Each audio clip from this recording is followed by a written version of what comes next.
All right, so genetic information. What makes genetic information?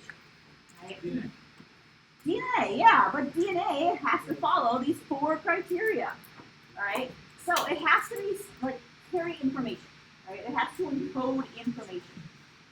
All right, so all of our DNA encodes the entire genetic makeup of our bodies. It dictates how our bodies function, what things look like, right? What hormones and molecules and genes are actually being made and produced. Right? We don't actually have to just have that information, right? That information has to be replicable, right? So it has to be able to go through replication, right? Replication, so that not only do we have our set of instructions in our DNA, but we can repeat those same set of instructions over and over. Right? Now, once we've replicated it, we have to make sure it can be passed down or passed to another cell. Right? So it has to be transmissible. Oh, I can't say that word. It goes through transmission. Right? It has to be passed down. Now, this could be from parent to offspring, right? Or it could be from cell to cell, right? So think cell division, right? We're making new cells. We want those new cells to also have our DNA in it, right? So you have to be able to pass it around. And that the genetic code is what determines any variation we might see, right? Variation between species, within species, all the variation is contained in that information. Sometimes that variation is very noticeable. For example, I see a lot of hair colors in the room, right? Sometimes that variation might be slight substitutions in our amino acid sequence, right? But we are able to carry that variation within our genetic code.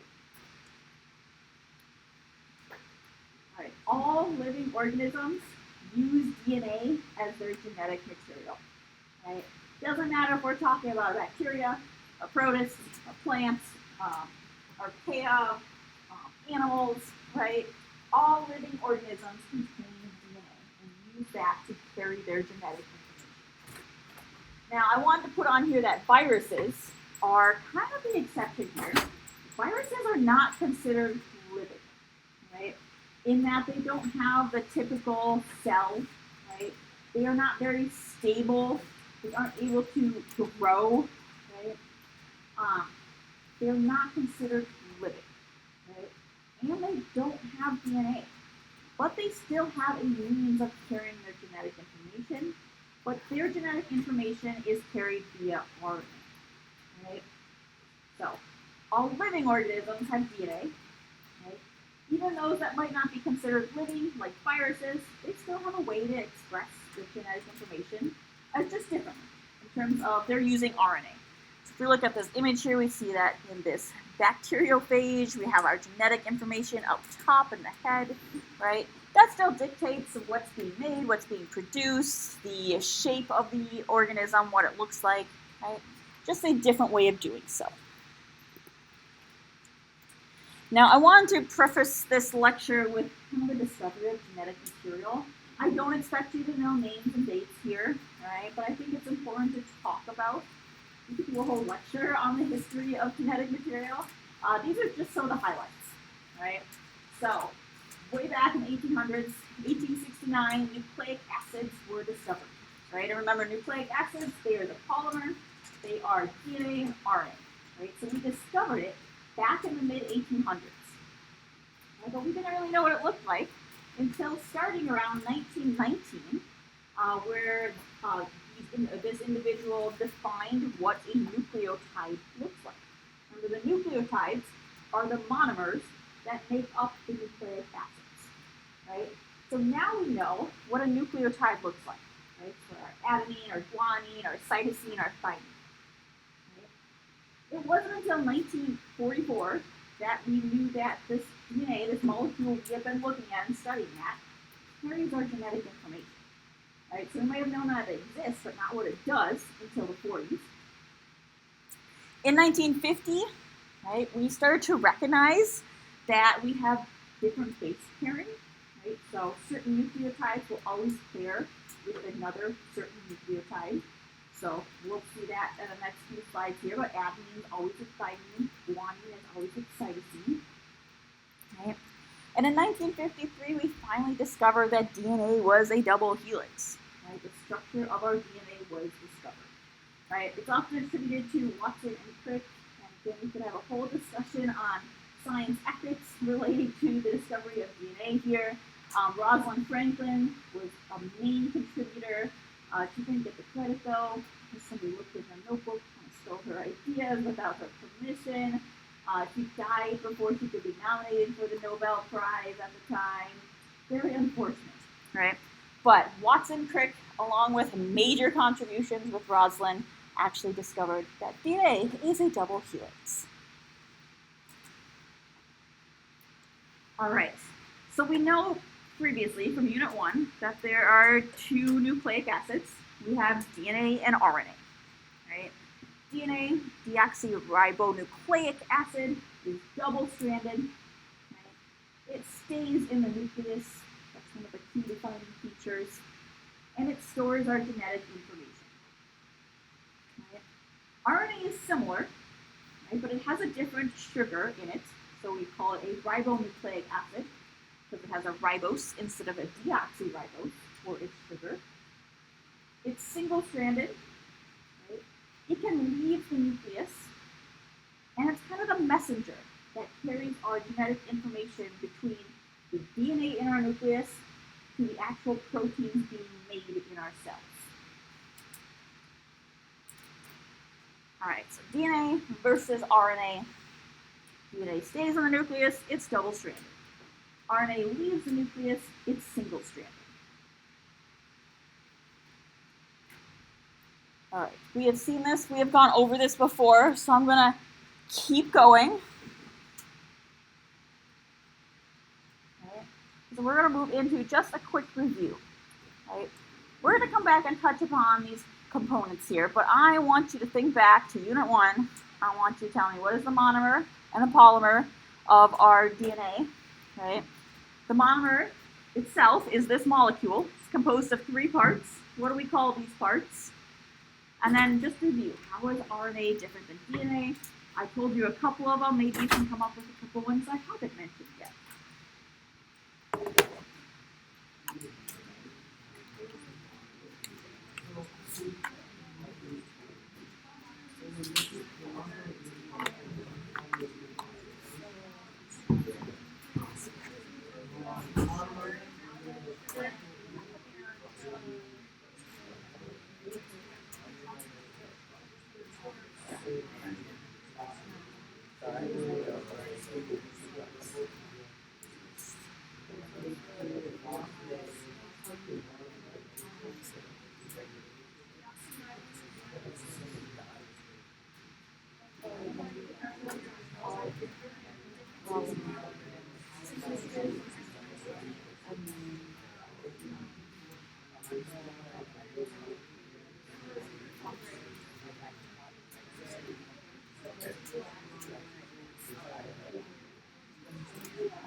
All right, we're talking about DNA here, right? What is the monomer of DNA called? A nucleotide. Many nucleotides put together make up a polymer. What is that called? A nucleic acid. acid, yes, and a nucleic acid can either be DNA or it can be RNA. All right, so our nucleic acid is our monomer. It's made up of 3 parts. Let's start with this part over to the left hand, my left-hand side here. What is this called? Phosphate group. Next is a sugar. We would call it a pentose sugar because it has 5 carbons in it, but it's a sugar. And then finally we have a nitrogenous base. Yeah, it's nitrogenous bases that will make the nucleotides slightly different from one another. All right, so DNA versus RNA. What's one way they are different? Yeah, double-stranded versus single-stranded. What's another way? Different sugar. One leaves a nucleus, one doesn't. Can we come up with a, I guess that would be the 4th way.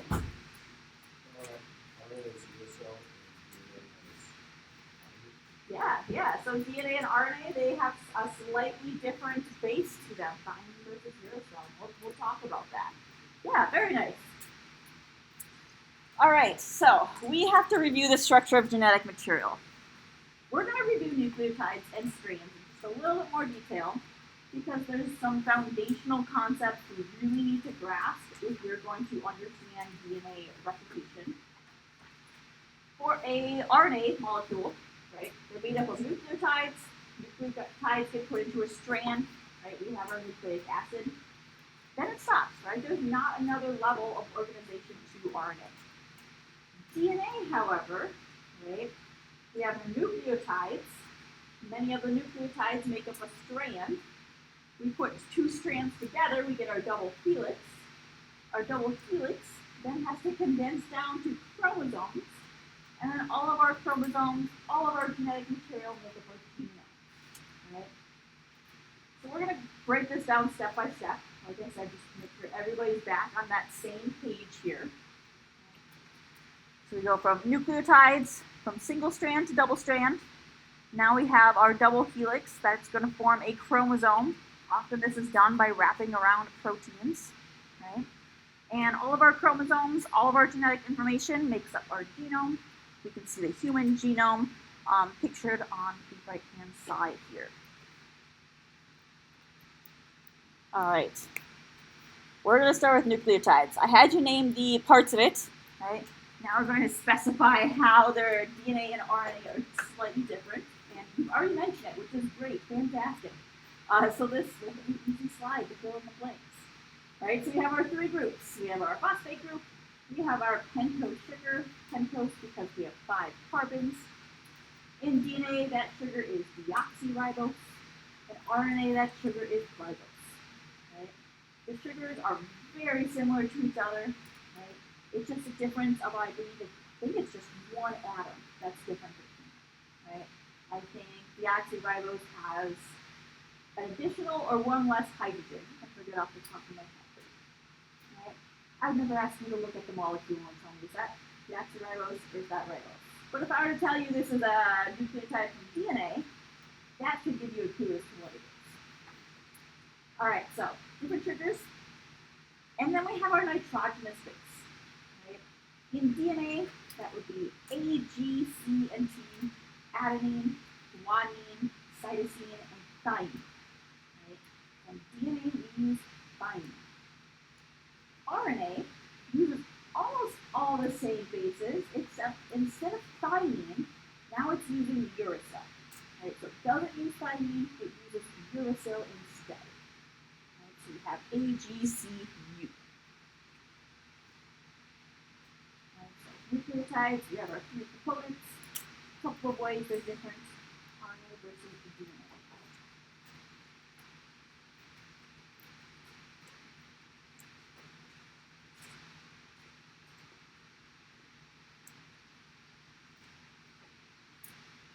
Alright, I'm going to continue on here. So our nitrogenous bases, right, are A, G, C, and T's, and sometimes U's, right? They can be broken into 2 groups.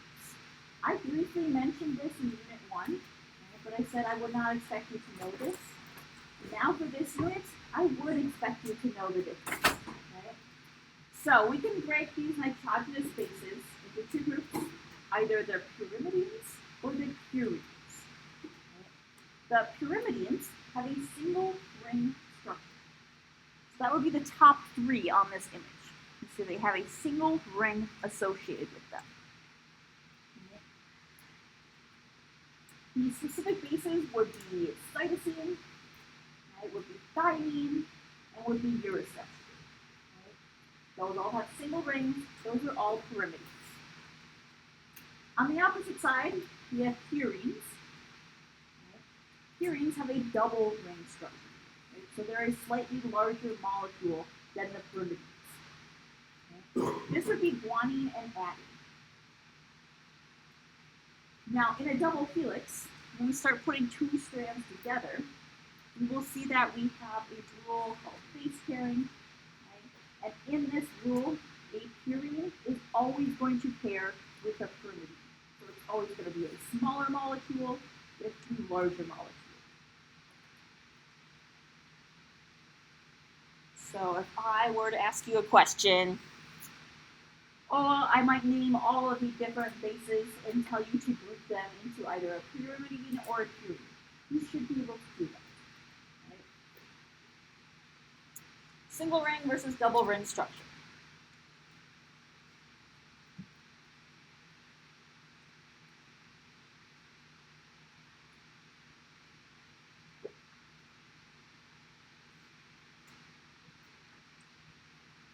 All right, so we covered nucleic acids. That's the first level of organization. Shouldn't be too much new information there. Now we're going to cover nucleic acids, which we know is a polymer. So we're putting multiple nucleotides together. Again, this shouldn't be new information, but we will throw some new information your way regardless. Okay. So strands of nucleotides, we get nucleic acids. Okay. They are held together via a covalent bond, and we call this covalent bond a very specific name. We call it a phosphodiester bond. Right? So even though it's a covalent bond, it's a covalent bond that's specifically between a phosphate group and two sugars. Right? It's this phosphodiester bond that binds the nucleotides together. Right? And it makes up a backbone. The backbone in this image here is highlighted in red, but it's our sugar phosphate backbone. Right? So you can see our phosphate is hooked onto our sugar in one nucleotide, covalently bound to the phosphate of the next nucleotide. Right? Via that phosphodiester bond. Right? So sugar phosphate backbone, if you watch any YouTube video about DNA, right, this term will come up very, very often. Right? So sugar phosphate backbone, and then our bases are projecting away from that backbone, and they're all on the same side. Right?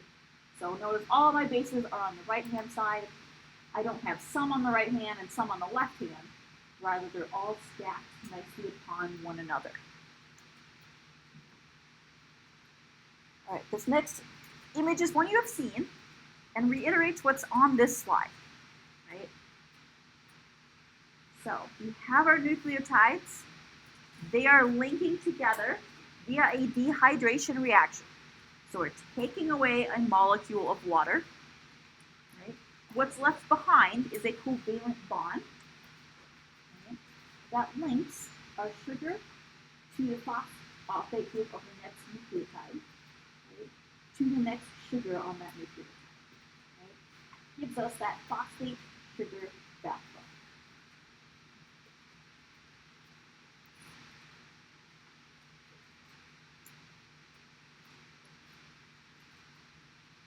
This should still not be anything new at this point.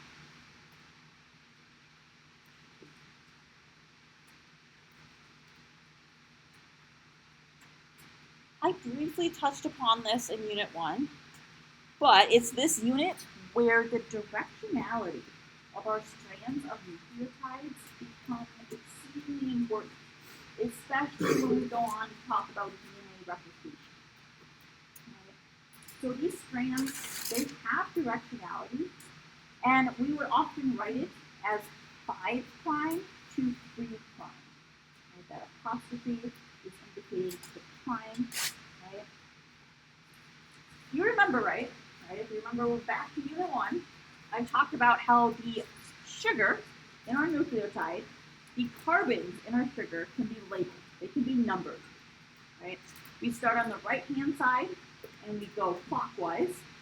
Right? So right hand we have first prime to our second prime, third prime, fourth prime, and then not on the ring, but above the fourth prime, we have the fifth prime carbon. Right? That's where we get our numbers. It's how we label the sugar. Right? Starting on the right-hand side, going counterclockwise. And we have 5 sugars. Right? Now, when we look at a strand of DNA, right, we have to look at all of our sugars. I'm going to look at the strand up top here, right, where it's not connected to another nucleotide. And I see that the sugar, the part of the sugar that's not connected via a sugar phosphate backbone, is my 5'. Right? It has a phosphate connected, but it doesn't have another nucleotide beyond that. Right? It's kind of open-ended. And it's open-ended at the 5' end. Now, on the opposite side, other side of our strand, the bottom side of our strand, right, I actually have a few open carbons, right, but I know that the 3' carbon is the one that will eventually connect to a phosphate group. And I see this 3' carbon is not connected to a phosphate group, so I know that this is a 3' end. Right? It has this directionality from 5' to 3'. Right? So if I were to write this out shorthand, right, I would always start at the 5' end. So I'm going to write down 5'. Then I'm going to list my nucleotides in order. And I see in this image, if I were to list them in order, starting at the 5' end, I get adenine, guanine, cytosine, thymine, right? Or A, G, C, T. And now I'm ending it with our 3' directionality. All right. Let's put this into practice. Give you some time to think about the newer information, right? First of all, I want you to develop a way to memorize the purines versus the pyrimines. How are you going to remember that thymine is a pyrimine and that guanine is a purine? And then I'll ask you for maybe how you are going to remember it and share it with the class. And then I want you to shorthand write out the sequence of the nucleotides in the DNA strand, including the directionality. I'll give you a few minutes here.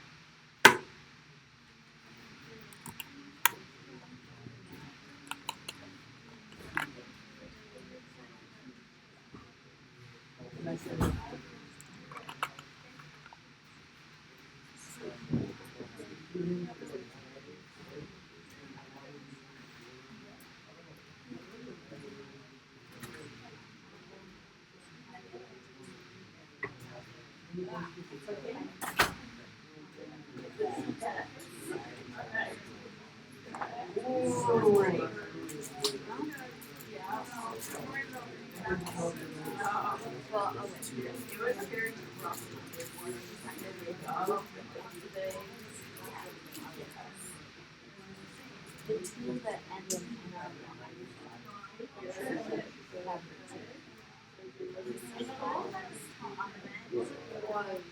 the last 4 letters are N-I-N-E, right? None of the other people have that.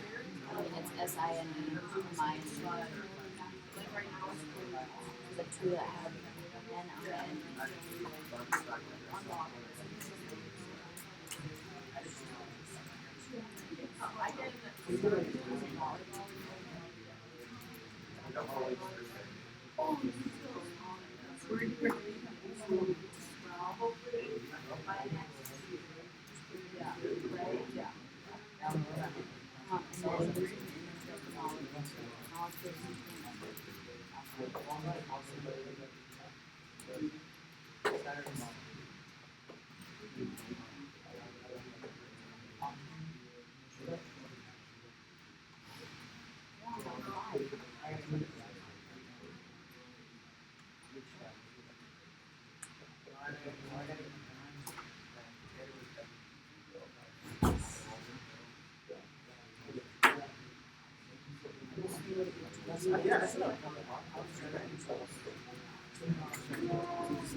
All right. Does anybody have a way that they're going to use to help them memorize the purines versus the primitives?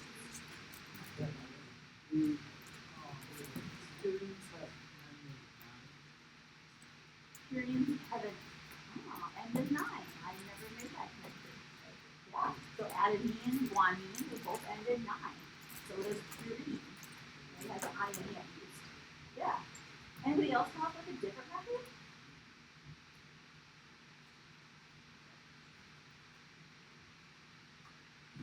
Anyone wants to share? Yes.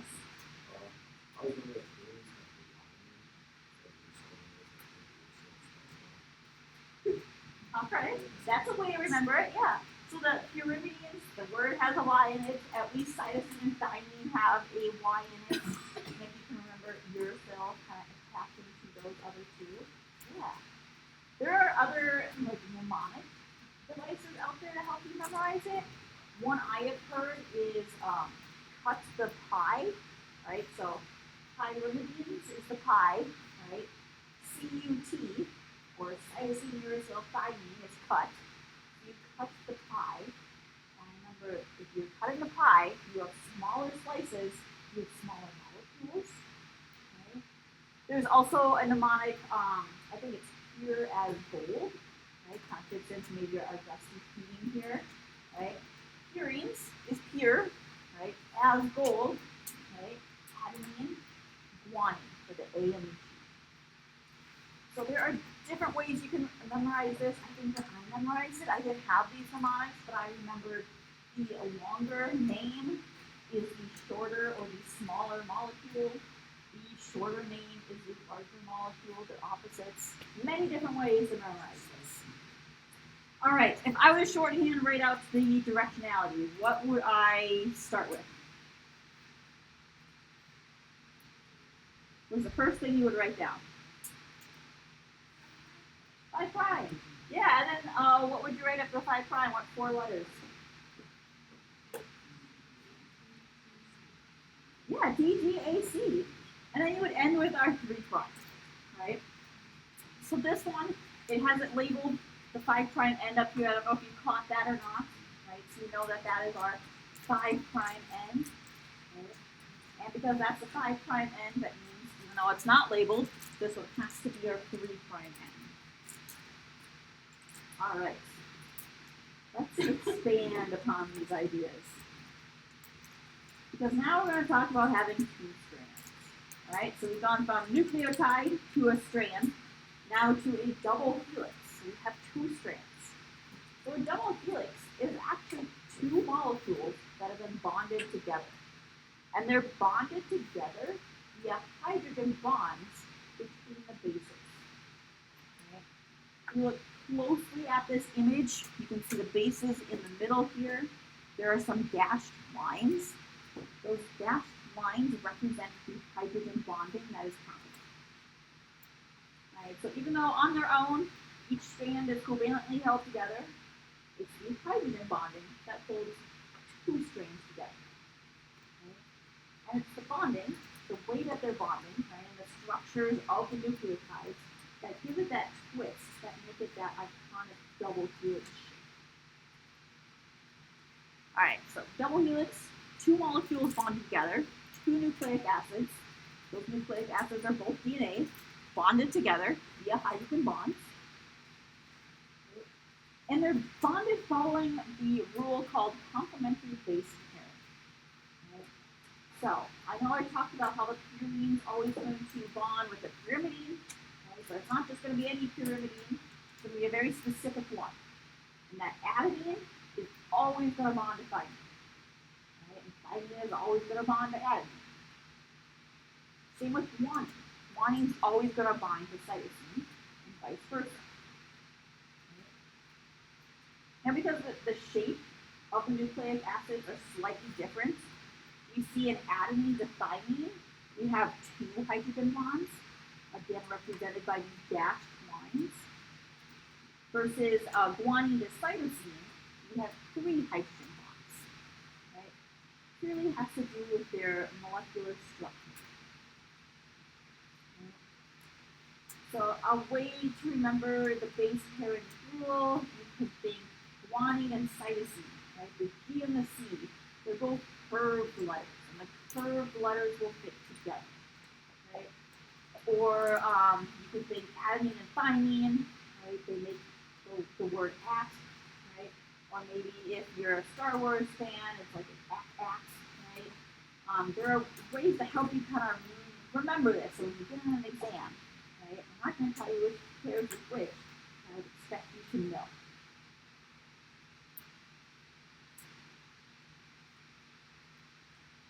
All right, so they're bonded together via those hydrogen bonds.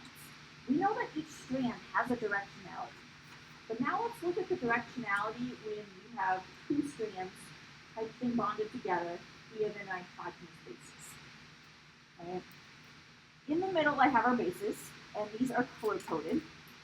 Right? And the backbones are black on either side, are sugar phosphate backbones. If you were to look at the sugar in the backbone, right, and find that oxygen, right, kind of you think of that sugar as like a house structure, it's at the peak of the roof of the house, right? That oxygen is always going to point towards the 5' end. So on the left-hand strand here, we have our oxygen. It's pointing upwards. It's pointing towards that 5' end. We look at the strand that it's bonded to, right, to make up that double helix, the opposite side. It's almost like it's been turned upside down. And if we look at the oxygen here, we see the oxygen is pointing downwards. Right? Even though it's pointing downwards, it's pointing in a different direction, it's still pointing always towards the 5' end. Right? That's a way to kind of help you know which end is 5' and 3'. So they're kind of opposite each other in directionality. They're also opposite each other in their base pairs because we have that complementary base pair. Right? If my strand that is upright, right, on my left-hand side has an adenine, I know my adenine can only pair with thymine, so that's what the opposite strand has to have.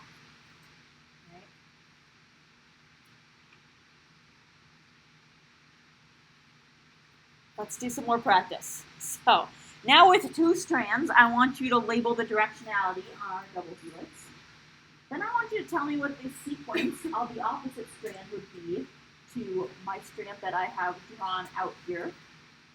And then answer the question, how many molecules make up a DNA double helix?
Perfect.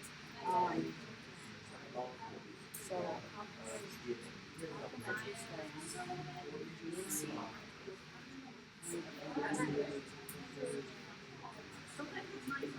So it would probably be the B2,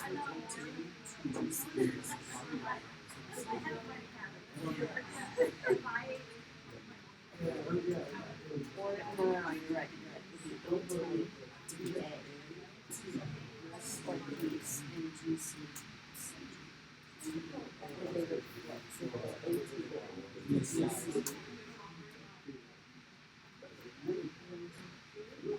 A2, GC.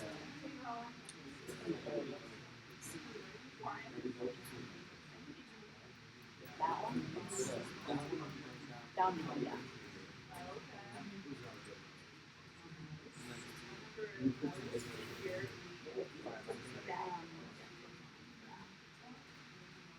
So that would be,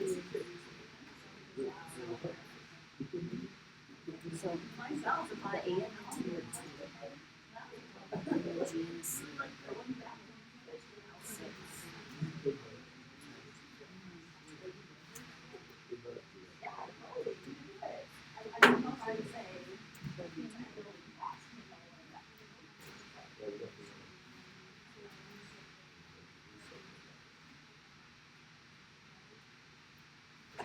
All right, we're going to look at this double helix. Let's start in the top left corner here.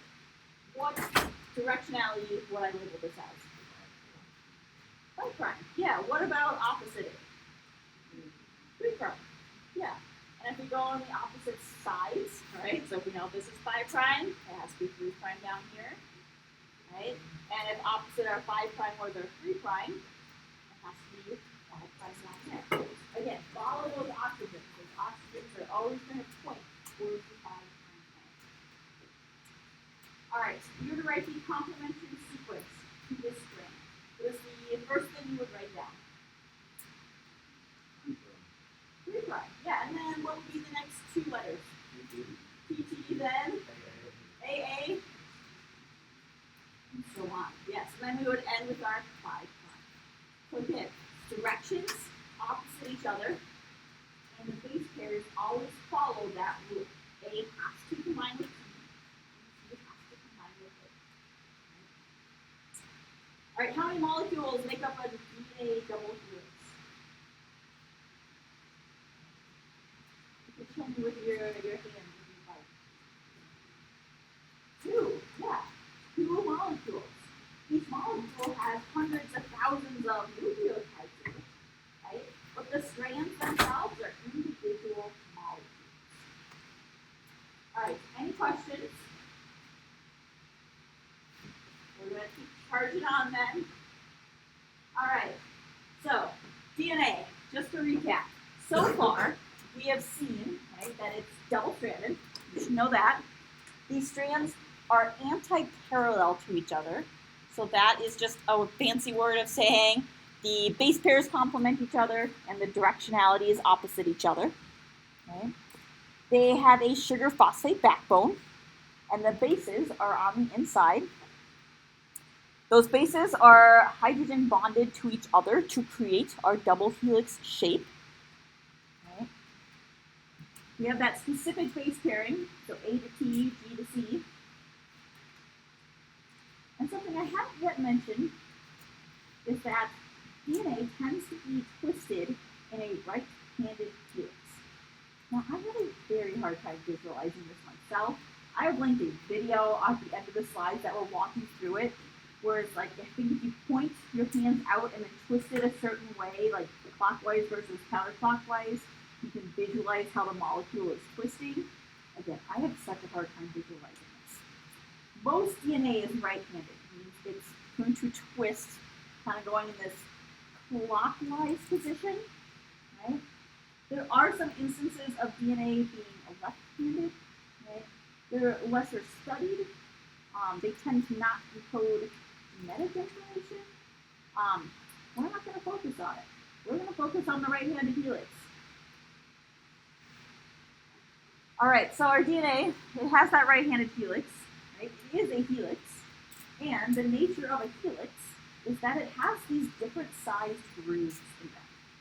So if we look at a strand of DNA, we would see that we have these larger grooves, which we call a major groove, and then the smaller grooves, which are the minor grooves.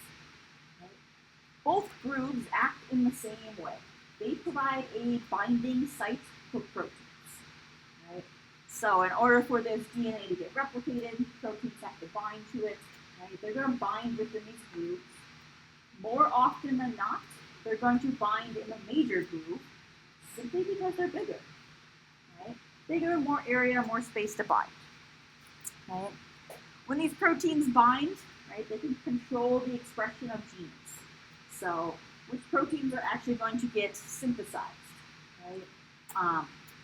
What's going to happen to our DNA? Are we replicating it? Are we translating it?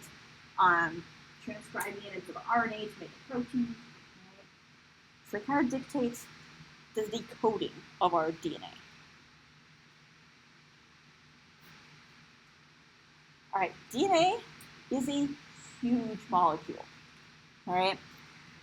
So we kind of put this into perspective. In a single cell, just one cell, right?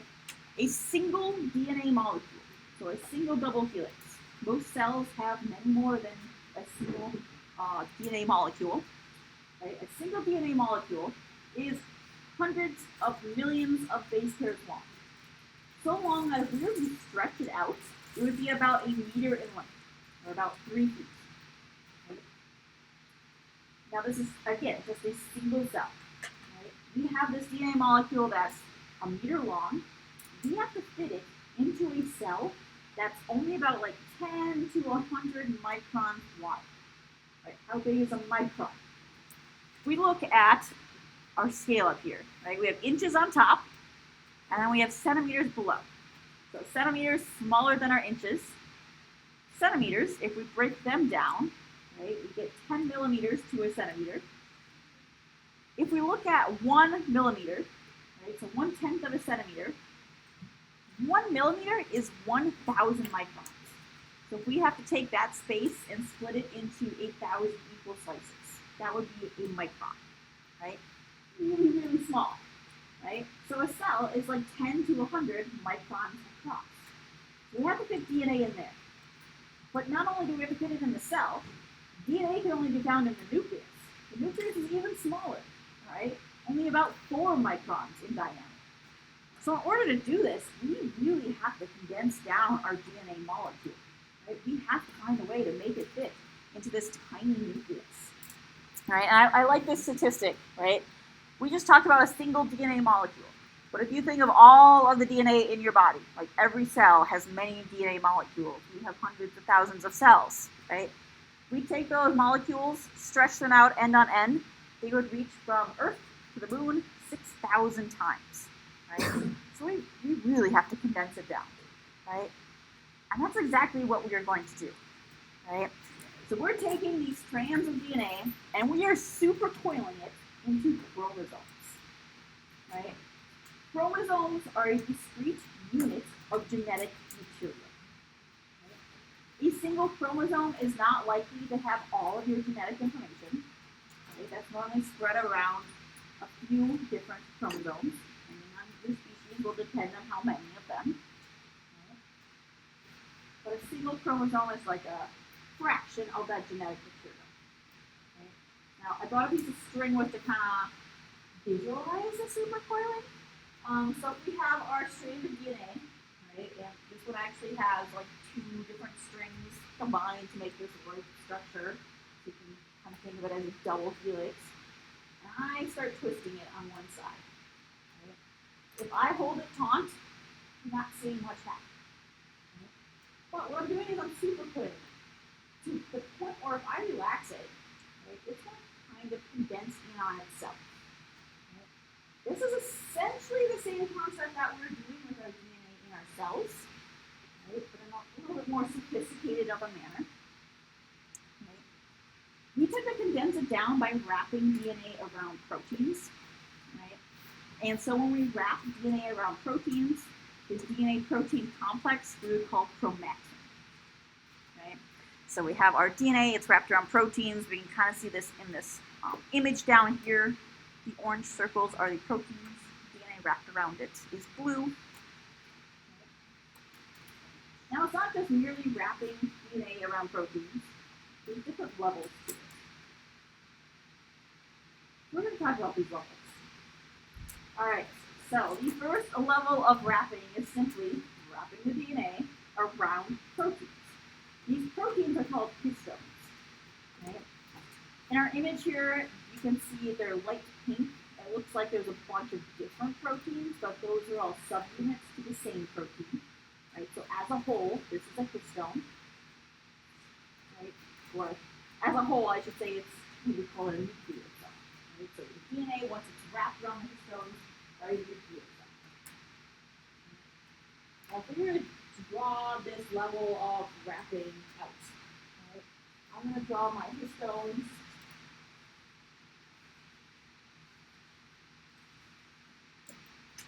And I'm going to take my DNA and I'm going to wrap it around each of the histones.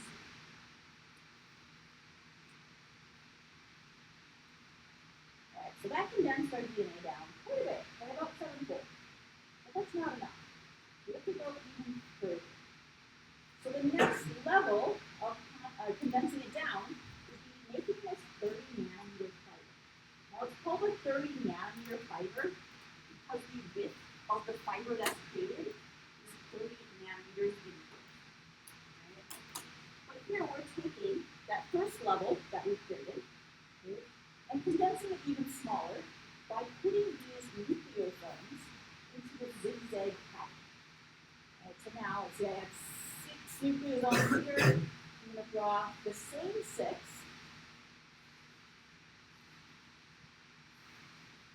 Right, but now I've zigzagged them. You can see already, just by drawing it out, that it's more compact this way. Right, the DNA still wrapped around it.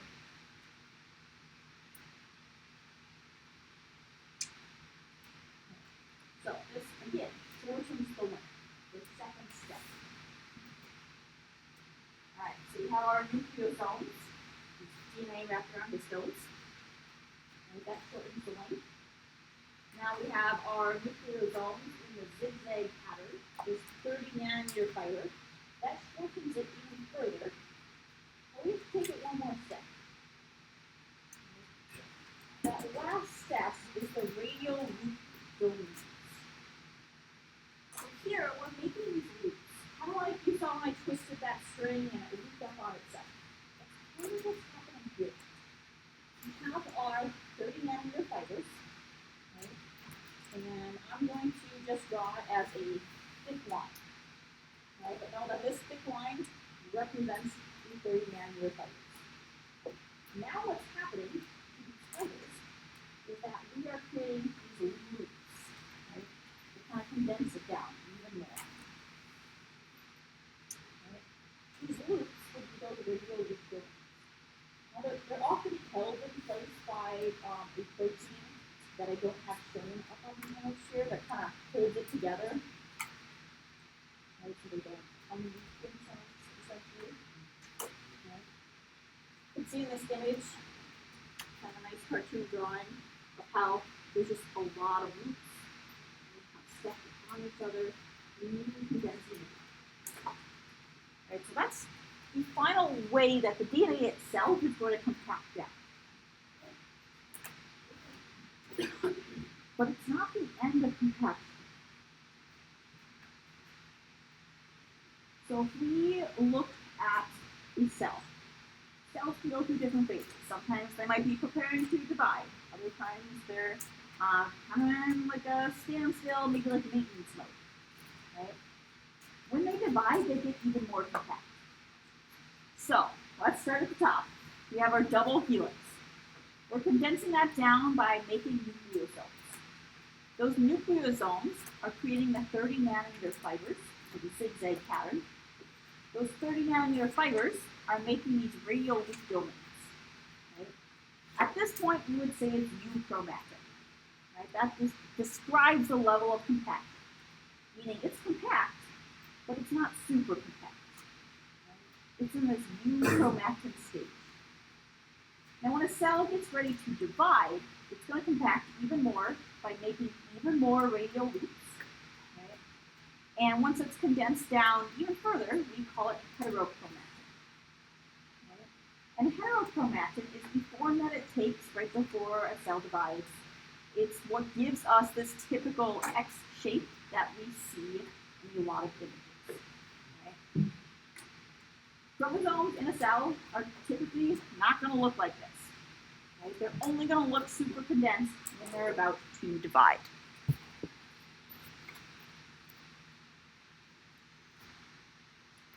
All right. Let's do a review. All right. I'll give you a couple of minutes to fill in the blanks down so you know those levels of compaction. I might actually cut you off at the 1 minute mark because I want us to end at the same slide that my other class ended at.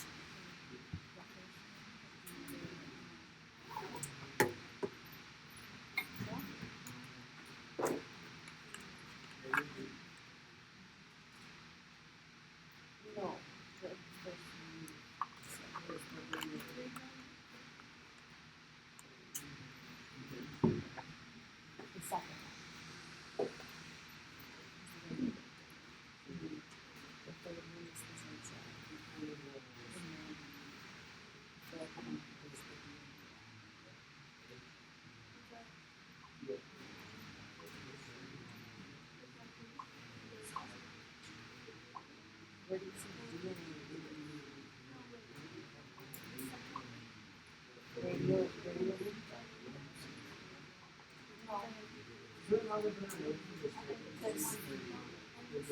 Yeah. No. The first non-labeled one. Because if you look at the pictures.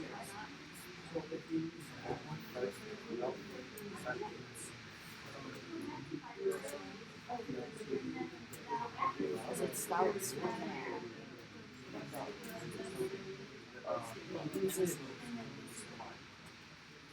All right, I'm going to cut you off here at this minute mark, right, or the 30-second mark. So we started with DNA as our double helix, right? What's our first level of compaction? Yeah, we're creating a nucleosome, right? So we are creating those nucleosomes. We're going to compact it even more. What is that called? 30 nanometer fiber, right? So our 30 nanometer fiber. This image here actually call it a chromatin fiber, which I think is a little misleading because this is also a chromatin fiber. Okay, so I prefer 30 nanometer fiber. And then our last stage,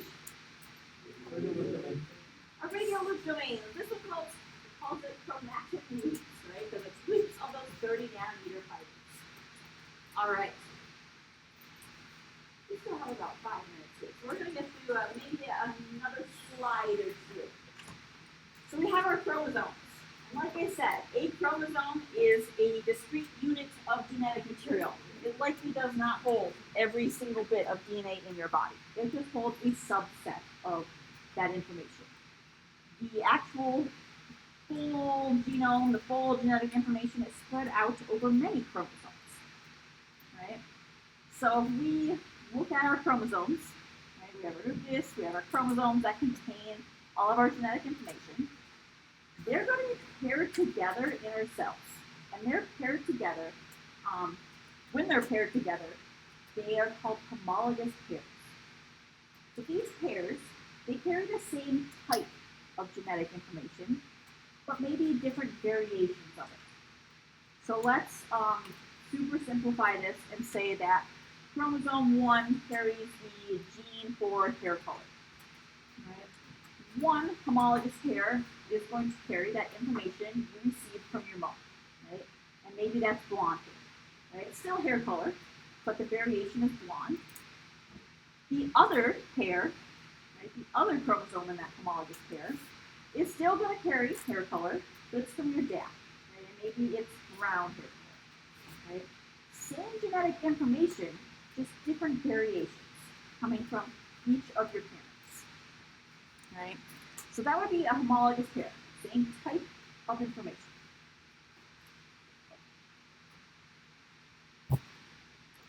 All right, it gets a little bit more complex, and this is the last slide that we will go over. Right? So homologous pairs, they carry the same type of genetic information. Okay? Each chromosome in that pair is called a chromosome, but it's also called a chromatid, right? Meaning one chromosome, right, of the homologous pair. When DNA replicates, right, so normally DNA is going to be in this shape. It's not going to be in that X shape. It's going to be in this singular, single-stranded shape, right? But when it replicates, it has to replicate that entire information. And here's where we get more complex terminology. Right? This would be sister chromatids. So, if we look after replication, we still have a homologous pair, right? So the yellow one is still from mom, the blue one is still from dad, right? They carry the same type of genetic information. But each chromosome now is consisting of two sister chromatids, right? So there's chromatids connected in the middle by this centromere. Each side of the chromosome contains identical information, right? So if you had the blonde hair coming from your mom, all right, both sister chromatids is going to code for blonde hair. It's homologous to the other chromosome, which again has gone through replication, which is why it's in this X shape. It also has a pair of sister chromatids that are identical to each other. So maybe now each side carries that genetic information for brown. So this is a chromosome, this is a chromosome, this is a chromosome, this is a chromosome. Right? Individually, this is a chromosome or also a chromatid. This is a chromosome consisting of two chromatids that we call sister chromatids because they're identical.